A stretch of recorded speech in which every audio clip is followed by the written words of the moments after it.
I think we're pretty lucky, those of us who do science. We get to think about the questions we want to think about. Actually, not just asking the questions, but actually working on them and trying to solve them, having the luxury of being able to sit back and try to answer questions and to puzzle through things, to be able to think things through deeply without necessarily meeting some immediate deadline.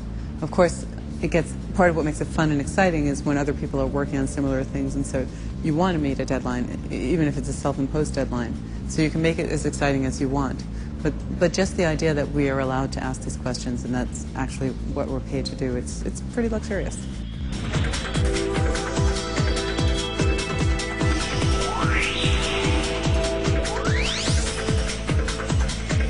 One thing that I like is actually having new ideas, being creative.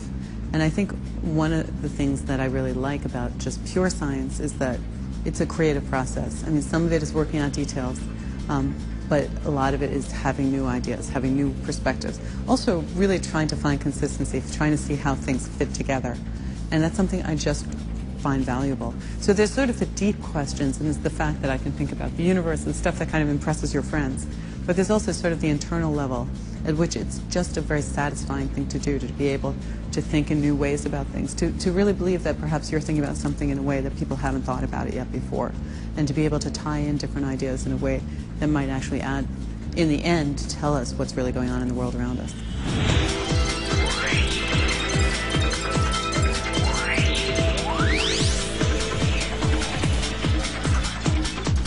I'm not a terribly decisive person.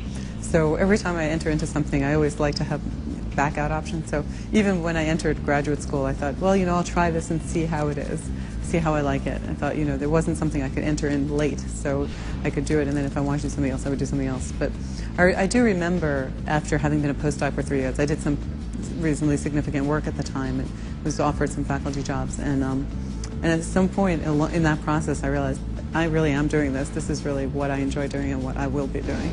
And I guess it was after I was really doing it for a few years that became clear.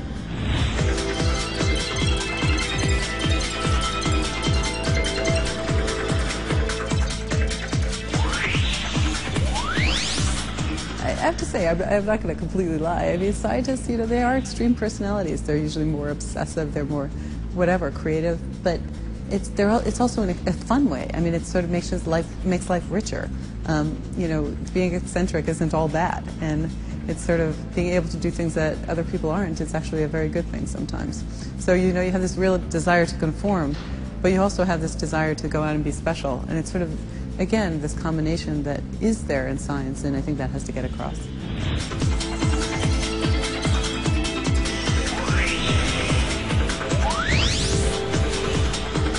Fact of the matter is, right now, it is male-dominated. I don't think that's an intrinsic property of science that it will be.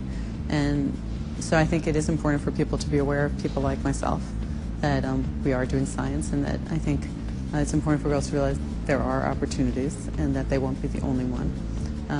Again, there are fewer, but that's just, that shouldn't be letting that stop them. And and role models don't even have to be the same gender. I mean, people can just be inspired by the way someone thinks.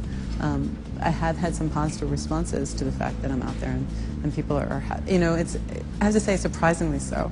Like, I would have thought more people were aware that there's a variety of people doing it, and there really are people that just see such the tail end that they don't realize there aren't people who conform to stereotypes. So it's important.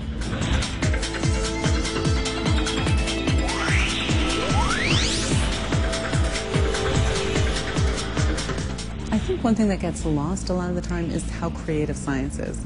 I talk to my friends who ended up being writers or whatever, and they went to writing because they thought they could be creative, and they found science is very constraining. I've talked to other people who just, didn't see the value of learning math because they didn't understand the kind of cool problems they would be able to go out and solve.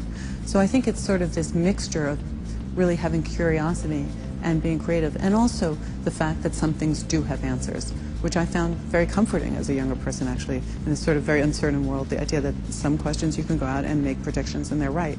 And so it's this sort of interplay that I think makes science so wonderful. The fact is, in other areas, they're creative, but it's all creative, and there's no sort of definite mark where you say this is right. And of course that means that sometimes you're wrong, which makes it scarier. I mean, you can actually have a great idea that in the end you realize you missed something, You missed some. You might have made a calculation wrong, but you might actually have missed some fundamental concept, and that makes it a little scarier. But it's sort of that constrained creativity that I think really leads to big advances sometimes.